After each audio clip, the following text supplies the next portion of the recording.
पुरी रे मुख्यमंत्री मुख्य परामर्शदाता प्रकाश मिश्र आसंता स्नान यात्रा और रथ यात्रा सुपरिचालना और श्रृंखलित करने नहीं 36 निजोग सेवायत प्रतिनिधि मानक आलोचना कले प्रकाश मिश्र। पुरी सर्किट हाउस रे सेवायत मानक रथ यात्रा दायित्व रे थिबा अतिरिक्त डीजी सोमेन्द्र प्रियदर्शी उपरी एसपी श्रृंखलित स्नान यात्रा और रथ यात्रा को नहीं गुरुत्वपूर्ण बैठक अनुष्ठित हो जाइछि। आसंता 29 तारिख में देवस्नान पूर्णिमा पूर्व ही गुरुत्वपूर्ण बैठक होइछि। स्नान यात्रा रे श्रृंखलित दर्शन पहंडी हाथीबेश को अक्षुण्ण रखिबा सह जल लगी किभଳି ठीक भाव और चूड़ांत होइतिबा नीति निगष्ट अनुसार किभଳି नीतिकांति संपन्न हेबो से नै बैठक रे आलोचना होइछि।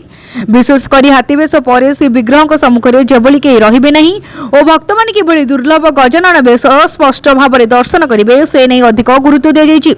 सेपटे स्नान यात्रा और रथ यात्रा रे व्यापक भक्तों भिड़ हेबाकु थिबा बेले भक्तों सुरक्षा और श्रृंखलित दर्शन को नहीं बैठक रे विस्तृत आलोचना करा जाइछि। तेबे महाप्रभु नीतिकांति किभଳି श्रृंखलित हेबो सेवायत माने परस्पर सह किभଳି समन्वय रक्षा करी महाप्रभु नीतिकांति को श्रृंखलित करिवे से नै मध्यरे बैठक रे आलोचना होइछि। सेपटे आगामी दिन में पुरीवासी दर्शन उपर पदक्षेप नियाजिबो बोली पूर्वतन डीजीपी प्रकाश मिश्र कहिसेंति। नहीं बहुत गुरुत्व दी जाए। रथ यात्रा आपड़ जानते केवल ओडावासी नुहे सारा विश्व को बहुत ये सहित देखती चारिड़े जगन्नाथ सी होती जगत जगन्नाथ एवं ताकू देखा लगी समस्ते व्याकुल एवं ए वर्ष रथ यात्रा बहुत तात्पर्य रखी आम किपर सुचारू रूपे करूँ जेते संख्यार सब श्रद्धालु एटिक आसवे केमती सुचारू रूपे दर्शन करें नीति सब किपर ठीक समय हो पार एवं रथ महाप्रभु जमती से दिन ही पहुँची पारे से आम विशेष ध्यान देवु एवं आम आशा करुँ आमर जो विभिन्न जीजोगर सेवायत भाई मैंने अच्छा दैता भाई मैंने अच्छा से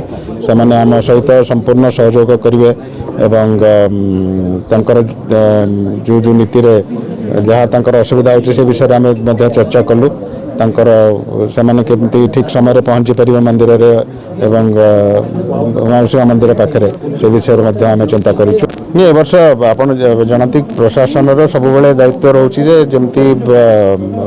दर्शन समस्ते भल भाव करें समय आसिक देखिक जापर एवं कौन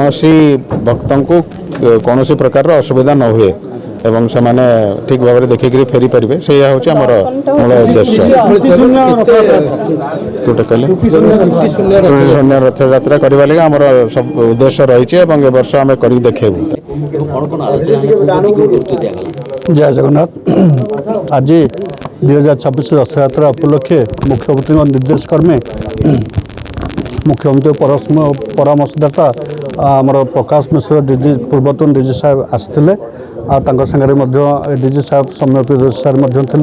सत्यजित नायक डीआईजी थे पुरीर कलेक्टर महोदय एसपी महोदय थे और समस्त निजोर कर्मकर्ता माने समस्त उपस्थित थे। विशेषकर महाप्रभु श्री जगन्नाथ स्नान यात्रा रथ यात्रा केम श्रृंखलित भाव में हम ठीक समय हम आ भक्त मैंने केम ठीक भाया दर्शन पाई से विचार विमर्श कराला कौ भाया लोक मैंने ठीक भाया मंदिर को जापरें एवं जो स्नान बेदी जो साइट रे अच्छी आमर लोक दर्शन करने जे दर्शन करेंगे आ किसी समय रत्न बेदी उपर ये स्नान बेदी उपर स्नानमाला दर्शन करने प्रस्ताव करागला। आ विशेषकर महाप्रभु रथ यात्रा केम ठीक भाया हम गुंडीचा यात्रा केमती कौन प्रकार अघटन न घटव पूर्ववर्त जहाँ होती पुनरावृत्ति न हो से आलोचना करागला केमती नीतिकांति ठीक भाया हम आ ठीक समय हम आ जे भी किसी भूल पदक्षेप करेंगे कार्यानुष्ठान परवर्ती पदक्षेप नियाजिब से आज प्रस्ताव रखागला जे विशेषकर रथ यात्रा पर स्नान पूर्णिमा पर आम स्वतंत्र एक बैठक रखा तादे जहाँ भी त्रुटि वित्रुटि रही विचार विमर्श करा आज समस्ते उपस्थित थे आ समस्त प्रतिश्रुति देते महाप्रभु रथ यात्रा स्नान यात्रा केमती भल भल आ महाप्रभु निश्चिंत भल भल करेंगे महाप्रभु पाखे ये आशा और विश्वास अच्छी। ब्यूरो रिपोर्ट तीर्थक्षेत्र लाइव।